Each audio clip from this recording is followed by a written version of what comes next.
Today we're going to interview Alex Miranda and talk about his divorce. What's the coaching that he would have given an earlier version of Alex? So Alex, quick question. We've been friends for a super long time. You went through the divorce. I saw you. We was there. What was it like for you? Like if you were to talk to the person that was just found out it's going to happen, like what would you say to that person? Because what I'm trying to create with this conversation is like I myself, when I got divorced, I didn't know what my steps were. It's like, right, where do I go? What do I do? Is it lawyers? Is it mediator? Is it this? Is it that? And what I felt was lost. And then I said, you know what? I really want to go down. I want to start interviewing people and explain, like tell your story, like explain what did I do and what would I have done differently? Well, I think for the most part, what one needs to realize is every situation is different. Every divorce is different. Every separation is different. For mine, it was way different than yours. For mine, I had 3 kids involved, and I didn't get divorced right away. We separated for probably a good 3 years before I actually said, "All right, it's time for me to," you know. And I didn't separate in the sense of, oh, we might get back together. That was never the case. The day that I told her, that it was over, that was pretty much the day I knew that it was over. There was not much more. We worked it out for 12 years, 13 years together, like every marriage, everything's great at the beginning. And then, how things go after a while, being together, kids involved, and, one goes one direction, another person goes another direction. But at the end of the day, again, it took me 3 years to finally, take that step to get the legal documentation to finalize the divorce.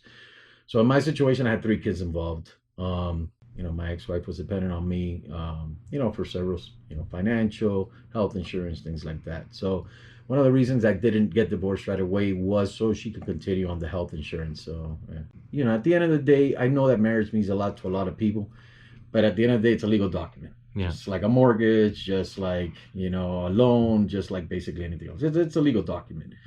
So you could go the route of getting divorced right away. Usually people do that, I think, in cases where there's somebody there and, that person doesn't like it or whatnot. And in my case, that wasn't the issue. Yeah. There was nobody there. It was just a mutual separation. Well, probably wasn't more mutual. It was probably more on me than it was on her. And again, it was more for financial reasons that I didn't separate right away. So finally, when the day came that I said, okay, it's time. I gave her 3 years of being able to stay on my health insurance, and and that was basically the only thing that was just keeping that legal document, alive, so to speak. The first thing I did was call a lawyer. I think that's why lawyer? Well, why? Yeah. Because I don't know what the heck I was doing. Right. I mean, I had no idea what route to take, just probably the same situation as any divorcee, right? Nobody knows what the heck to do. So you got to call the pros. Yeah. And in my opinion, the professionals are the lawyers. Did I get a good lawyer? Did I get a bad lawyer? I don't know, because the way my situation worked out through the divorce case and situation and all that, it was very easy. My ex-wife didn't fight me one bit on anything. Yeah. She knew that I was going to take care of my kids, that they were my top priority. And if she needed anything, I would always be there. So she didn't even show up to the hearing, honestly. So there was a mutual agreement, and then you took the lead. Yeah. After the 3 years went by, Did she have a lawyer? No, she did not. She did not have a lawyer. Like I said, she didn't show up. Her lawyer didn't show up. It was just me, my lawyer, and a mediator. I don't know if it was a judge, I think, when we went, or if it was a mediator. I actually think it was a judge. It just wasn't in a courtroom. It was kind of like in a little conference room. If you're not in a situation where you need to get divorced right away, or you could actually trust the other person. Because in my situation, I trusted her, she trusted me. We weren't going to screw over each other just because we were legally married, like signing up for credit cards under another one's name, or loans, or, I think that could impact the other person, right?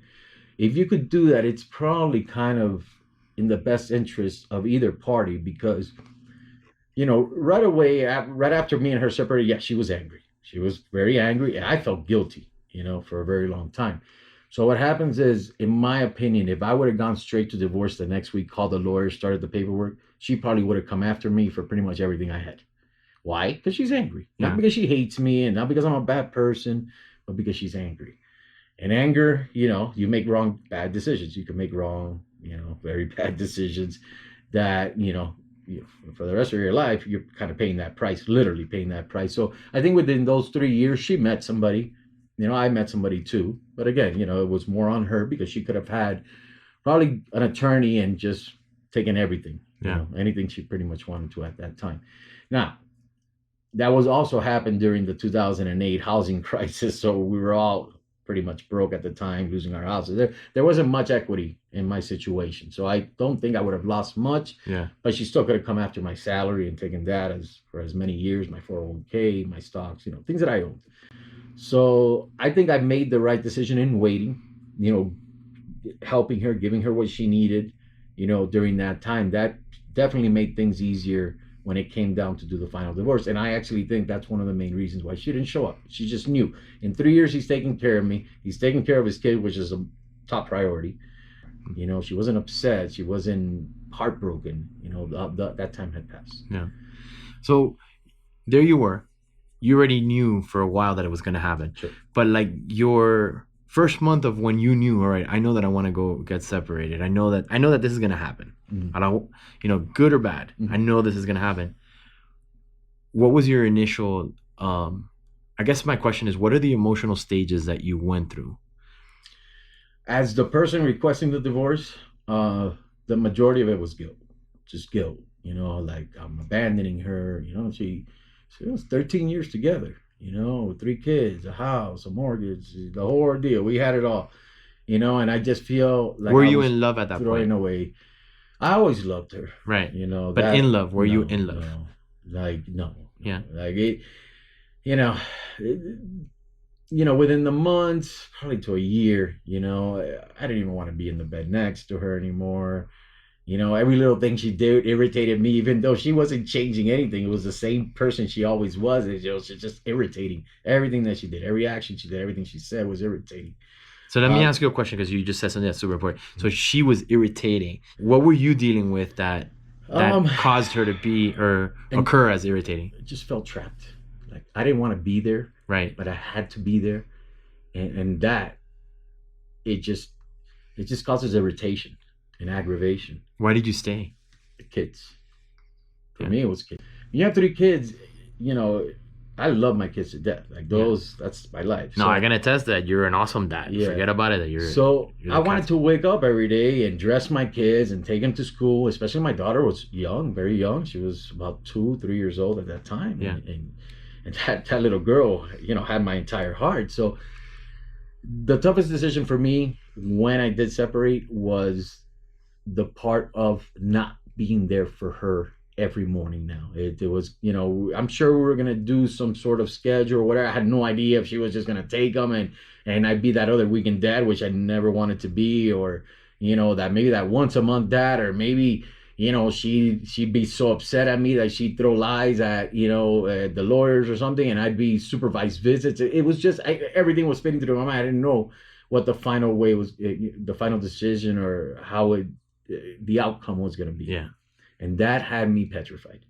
Before you go, I want to extend a huge thank you for watching this video. Your support fuels my passion for creating content. So please subscribe to my channel and hit that like button below. For those who want to go that extra mile, you can support me on Patreon or join my newsletter by visiting the website. Stay tuned for our next video, where we're going to continue to explore divorce inside the first 6 months. Until then, take care and be vulnerable. It makes a difference.